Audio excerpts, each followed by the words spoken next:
અરે કારા, આ ગાયને લઈને આમ ક્યાં જાશો? અરે શું વાત કરું ભોજાભાઈ, તમને તો ખબર છે કે અટાણે બધાય ધંધામાં મંદી હાલે ને હું આ એક ગાય લેવો તો કે દૂજાણું હોય ને તો આપણું ઘર એમાં હાયલા રાખે. કેટલી કોશિશ કરી, ખડ, મકાઈ, જાર, ભૂહું બધું ખવડાવવાની કોશિશ કરી, પણ ગાયનું દૂધ વધતું જ નથી ને. શું કરવું ઈ સમજાતું નથી. એટલે હવે આ ગાયને છે ને મારે વેચી નાખવી.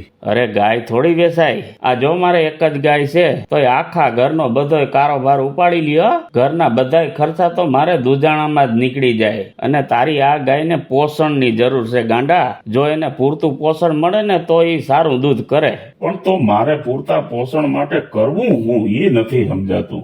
તારે બીજું કાંઈ કરવાની જરૂર નથી કારા. તારે તારી ગાયને ટીવાના કંપનીનું 8,000 અને ટીવાના 10,000 ખવડાવતો જા, જેનાથી તારી ગાયને પૂરતું પોષણ મળશે, જેનાથી ફેટ અને દૂધમાં વધારો થાય.